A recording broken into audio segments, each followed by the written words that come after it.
stuff around so that I can see you. Great. All right, we're going to get right into it. For those of you, this is your first time, welcome to the Media Buyer webinar. My name is Brian. I'm your host this week and every week. What we're going to do this week is we're going to focus on data, insights, and key takeaways from across the industry of direct-to-consumer. Let's go ahead and get into it. So first thing we're looking at is auction conversion. So this week we don't have any industry data. I'm reworking some of the categories. I had some industries sitting in categories that made sense or didn't make sense. Also, we have a ton of new users, which I'm going to talk about here at the end. But we had a ton of new users, and so I wanted to make sure that our data wasn't getting biased or going in the wrong direction or anything like that. A lot of times when we pick up new users, what happens is they drastically shift their marketing strategies now that they have Northbeam, right?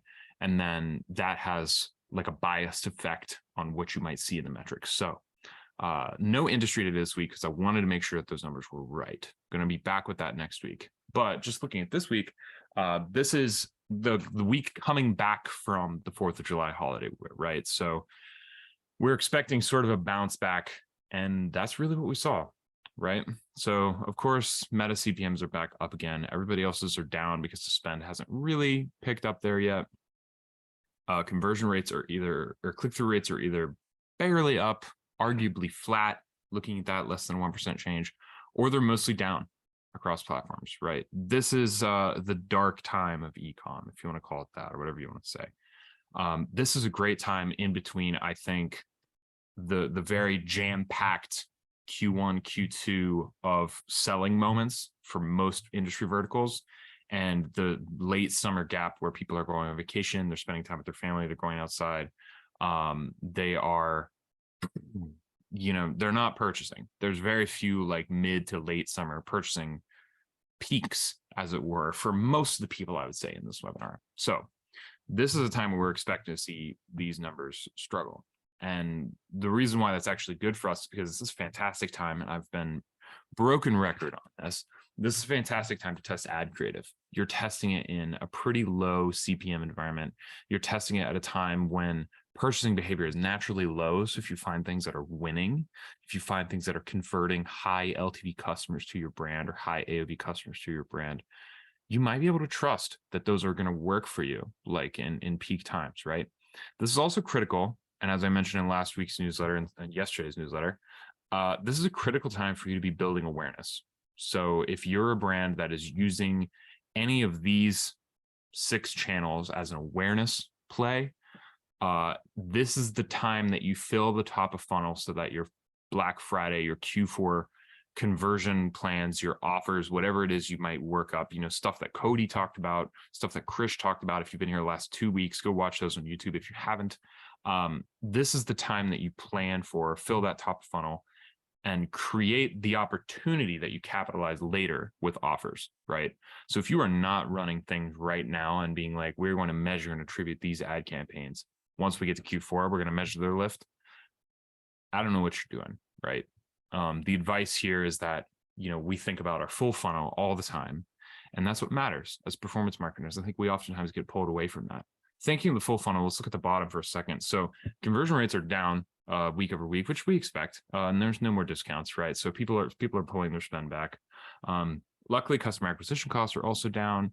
We expect to see that, once like there's not this rush for holiday CPMs. I know tons of people pull their spend on the 4th, but a lot, as we saw, throw a lot of money in there, run a lot of discounts.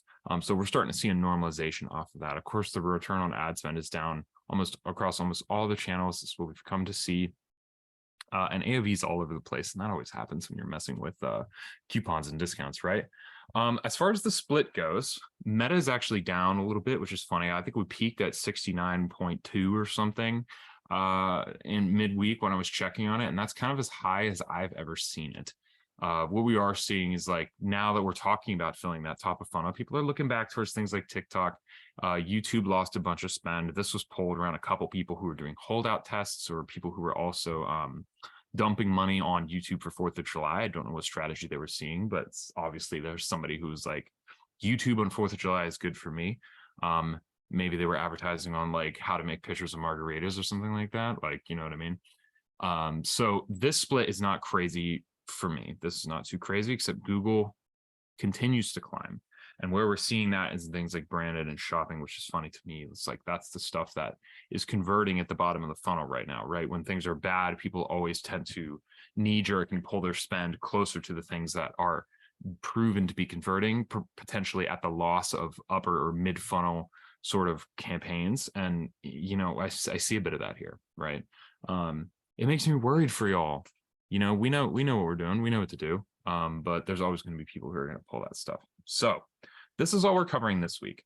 I want to take a second and talk about something that happened basically over the last week. I've had a ton of people slide into my inbox and ask me about triple whale pricing. So I just want to focus on real quick the things that really make us different from triple whale and like how we operate and what our business does in comparison. Because a lot of people are looking for a quick fix. They're looking for, you know, I want to switch away from triple whale and move to something else.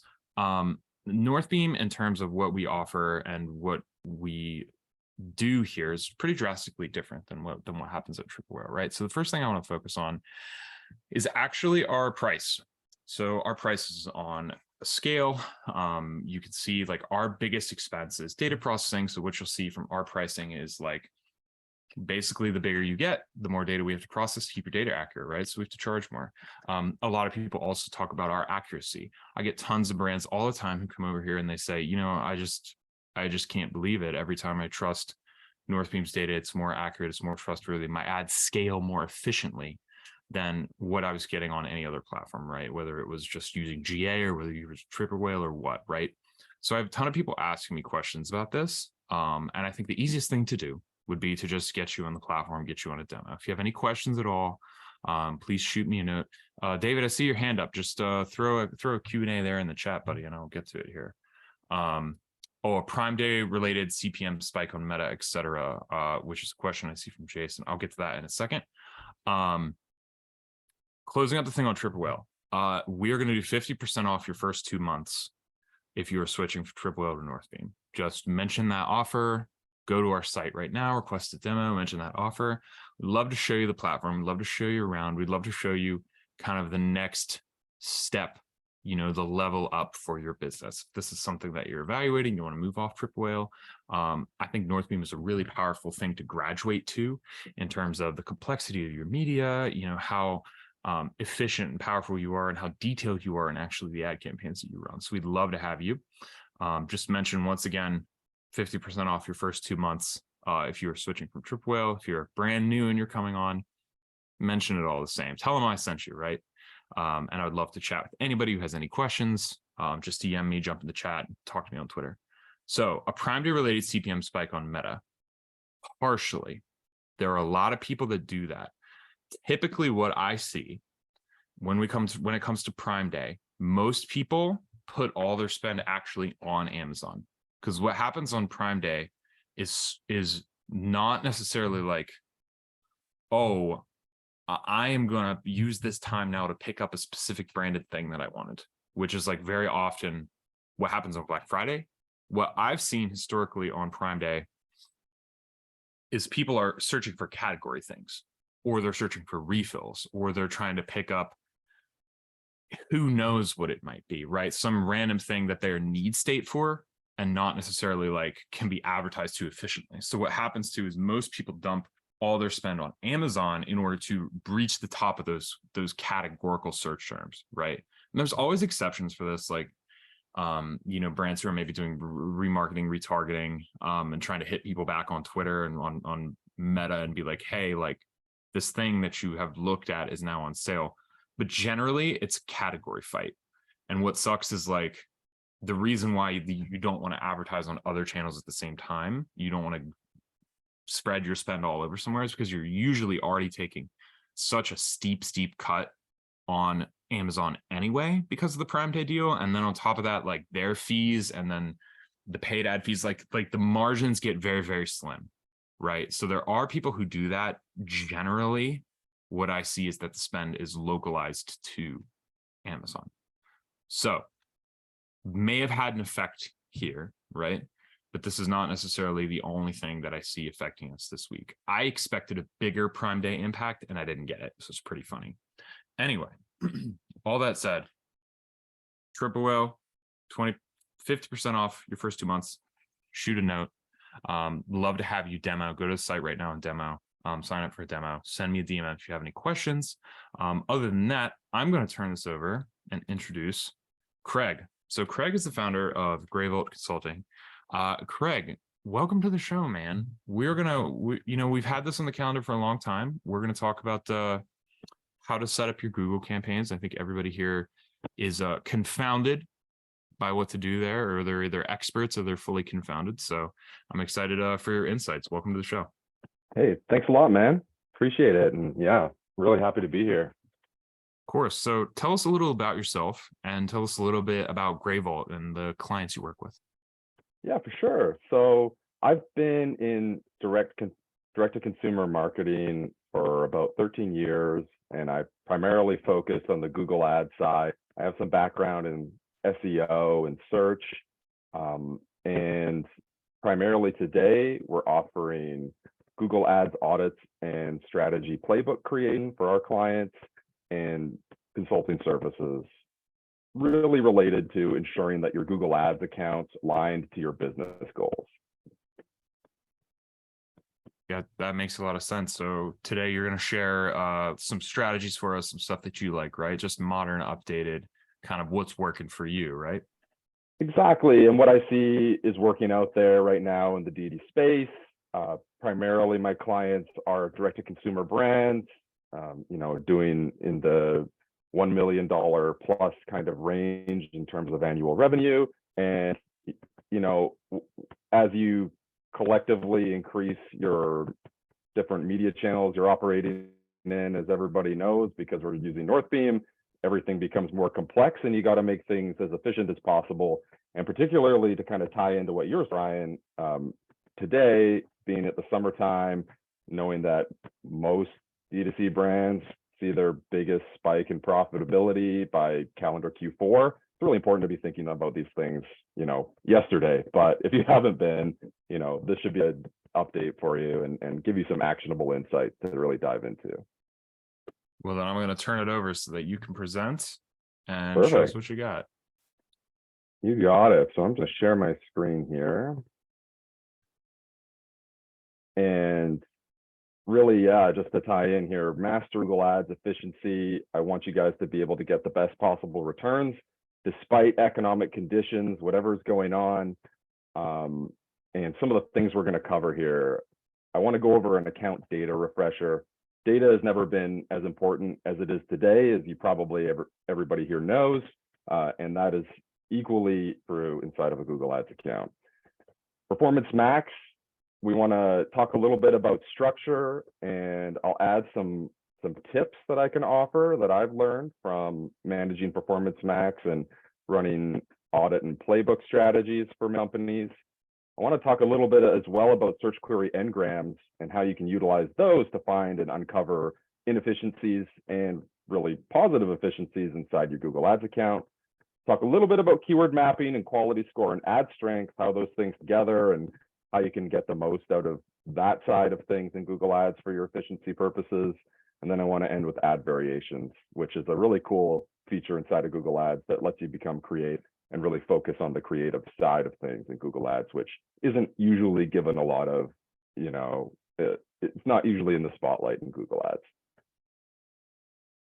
So where are we at in Google Ads today? The environment today is that there's more competition, increasing costs, and I think we're at a 2-year low for consumer sentiment. So people are harder to convert. There's more competitors out there and costs are up. So especially in the summertime, to my next point here, we're in the off season. We want to make sure your Google Ads account is efficient as possible and you're pulling every possible lever to get the absolute maximum returns. Of course, we know increasing complexity of the customer journey. That is always going to be ongoing. I don't imagine that's going to be stopping anytime soon. And then increasing prevalence of AI in advertising. That's one of the things about Google Ads and really any advertising platform is that in order to get the maximum out of maximum benefits out of all of the new features, you have to be on the forefront. You have to understand and be constantly training and updating your skills and making sure that you understand the current environment today. And I'll move on to our next slide here, doing a bit of an account data refresher. And I'll just add, like I said at the top, good, robust data is the lifeblood of Google Ads. So you want to make sure that you're filling your account with the best possible data, the best first-party data that you have. And you want, I mean, that's not only going to help you inside of Google Ads, that's going to help you with your tools like Northbeam, for example. You fill your Google Ads account with good data, you're going to get better results from your Northbeam as well.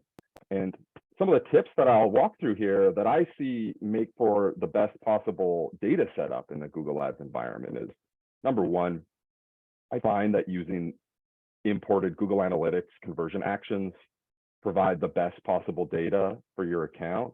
We really like to use GTAG conversion actions with a data-driven attribution model, and that's really helping to utilize and maximize that AI efficiency in Google Ads, and a very, very solid strategy for setting up your conversion action. You got to make sure that you're only using one conversion action. I can't tell you how many times I've seen multiple conversion actions being used in the same account. It's worth double checking, ensure that there's only one. And if you are using two, there might be a reason for it, but that you're doing it very intentionally and you have a reason for it. Otherwise, you're going to muddy the waters. You're going to have incorrect data. You want to configure enhanced conversions. Again, that's going to keep backfilling and helping you with any data that you might be losing from ongoing changes to cookies and various new technologies that are reducing the amount of data you're even able to pull today. This is one of Google's answers to that. And then you definitely want to be updating your customer match lists regularly. There's a lot of like automated integrated features you can have today, like if you use Klaviyo, for example, where this is just an automated now. You don't necessarily have to be updating your lists manually all the time. So these are all things that should mostly be a refresher. If you're not doing it today, you'll want to double check your Google Ads account and make sure that you're updated there. On the match lists, really quickly, yeah. like, sorry to interrupt, on the match lists, No, not at all. if you don't have an automated connection, how often are you updating that? I've heard like a percentage of increase is like the motivator, and I've also heard like length of time as a reason. So like, how often would you update those? Yeah, for sure. And I guess that's a question about how many new customers you're adding to your customer match lists on a regular basis. But if you're a company that's doing a lot of sales and you want to have the best possible data in your account, I'd say weekly to at very least monthly updates if you're doing it on the manual side. And this is just an example of a conversion action that I feel is fairly ideal, at least for the brand that I was working with here. They're using a data-driven attribution model and enhanced conversion setup. And this is a GTAG conversion action that is installed directly into the thank you page of the website and the rest of the website. Quick refresher here as well, where you want to check to make sure that this is all happening and firing properly, exactly how you want it to. You want to go into tools and settings, check conversions tool, and then make sure you've just got that one primary conversion action. You can see it states it under the action optimization column. And then to check whether or not your enhanced versions are firing properly, there's a diagnostics tab there that you can check and just make sure you got that green check mark. And if it's not, then you got a little bit of work to do. So moving into the Performance Max side of things.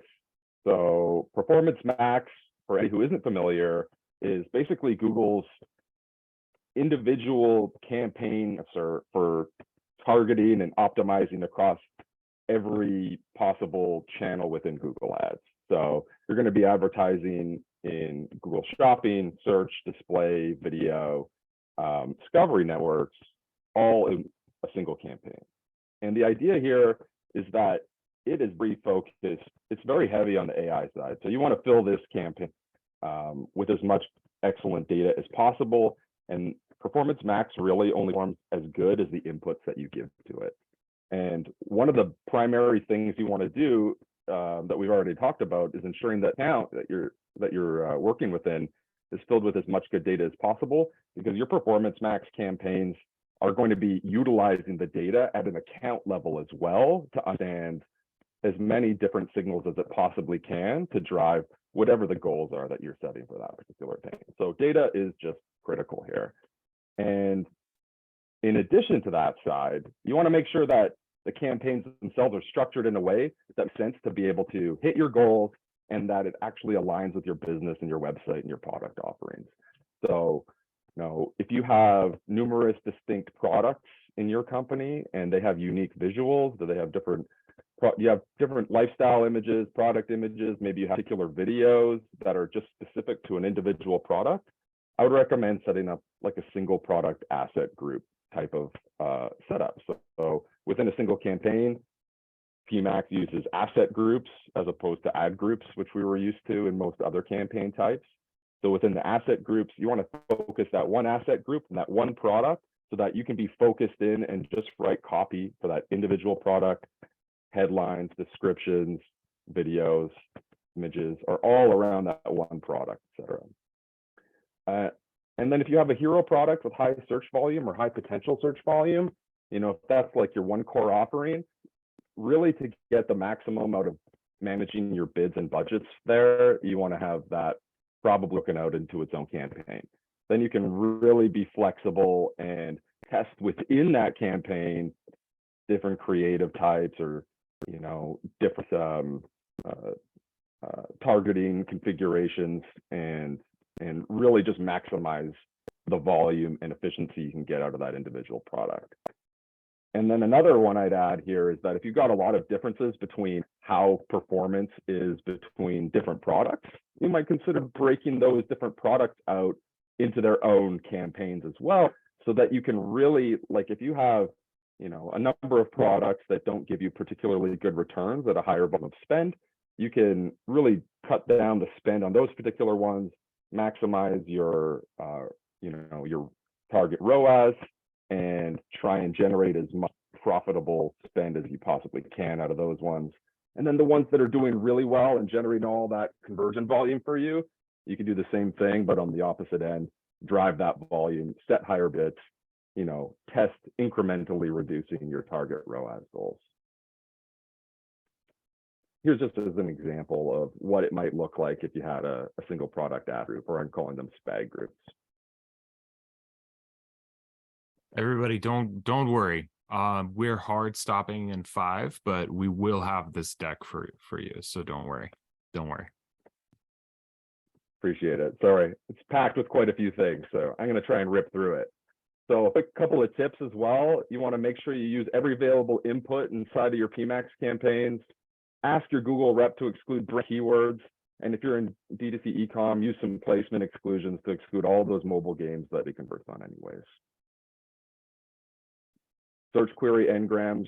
This is something I would love to talk about all day, but I just want to briefly discuss it because it's so important. It's something that anybody can do. If you've never utilized scripts inside of Google Ads before, it's something that you can very simply do that helps give you a ton of data to be able to split queries into like individual words.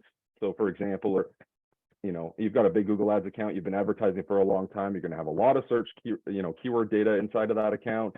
It amalgamates all that data together and lets you see, for example, if any words, I'm just going to skip through these, if there's any words that were in your account that generated X amount of clicks, conversions, cost, it's going to break it out into individual words for you. I banked out a lot of the data in here, but you can just see a couple of examples, like the word best. So this is a single word engram example here in the output that you might get. And, best is converting at like a 146 CPA. So this starts to give you all kinds of insights into across all of the word, verbiage used in count, what's converting, what's not. I want to focus a little bit on keyword mapping and quality score and ad strength. You want to aim for 10 out of 10 keyword quality scores. You want to use exact keywords and tight ad groups whenever you can. And you want to map as many of your search terms that you're not targeting as keywords as keywords in single keyword ad groups or, very tightly themed ad groups. And you want to make sure you're aiming for excellent ad strength. And just a quick example here of what that looks like for quality score and some decent ad strength. This one can be improved. You add the ad strength improvements column there. It's going to give you a few very brief ideas of what you might be able to do to turn that good into an excellent. And then this is the one I really want to focus on. I think is fantastic for everybody. If you're not utilizing ad variations, you should be. Ad variations just allow you to test ad copy at scale. You test calls to action, different headlines, descriptions, certain phrases or words within your Google Ads account. You can test it, scale across the entire account or on an individual campaign basis. So it allows you a lot of flexibility and it gives a lot of creative ability within Google Ads where, from a search side isn't super exciting from the creative perspective all the time. I see so many people who aren't doing that like feedback loop of like, we're testing creative or we're testing copy on Google and it's crushing.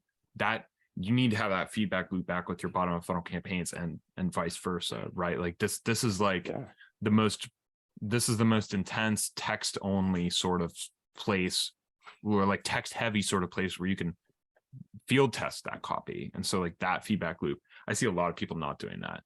I agree, man. I see it all the time. And I think it's just, another lever you're holding and making a strategy around. You can be doing this all the time. There's really no reason not to be testing ad creative inside of Google Ads. You're doing it everywhere else, Meta for sure.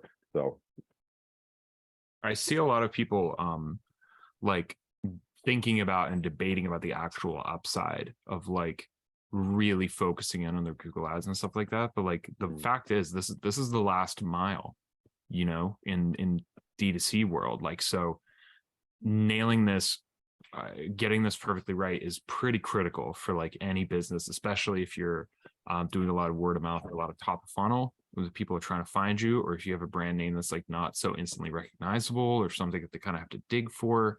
Not to mention maybe you're pulling on like the long tail, like the sort of stuff we talked about with Zach Miller, like however many episodes ago that was. If you have any questions, throw them in the chat now. We'll try and get to them. We might got time for one or two, but while they're typing, Craig, you do this stuff. What's the best way to get a hold of you? Yeah, definitely. You can head over to our website. It's grayvaultconsulting.com. Google us, Gray Vault Consulting. Head over to the site, learn a little bit more about us. Feel free to reach out anytime. And we will be following up. We'll send this deck, get more info about this stuff. Craig, it was a pleasure having you on here. I think we could talk about this all day over and over and over again. Maybe we should do a super webinar at some point, or we just sit down for like 2 hours and like hammer this whole thing out for people. But like, honestly, just this reminder today of how critical this is and seeing some of the standards, like looking at those ads, you were like, all of those ads were hitting above average on like everything. And like, I think some people like don't even know, what's acceptable, what's good, what's not good. Right. And you're saying like, oh, go for that, exactly. That to me is a sign of like getting your Google right is just going to get people across the last yard. And that's really it. It should be really important, even though it's maybe not generating awareness for your brand or generating net new, right? Easing that path to getting people to the site so they can find what they want from you is just so mission critical. 100% read. And if it isn't generating awareness level traffic for you or mid funnel traffic, there could always be the potential for it to do that. If there's any existing market for anything that you're selling that people are already searching for, you might as well be utilizing Google to capture that market share. Craig, thank you so much for being on the show, man. We'll get this recording on YouTube and we'll chat soon. Everybody, thanks for joining, and we'll see you all next week. Pleasure. Thanks a lot, Brian. Thanks, guys.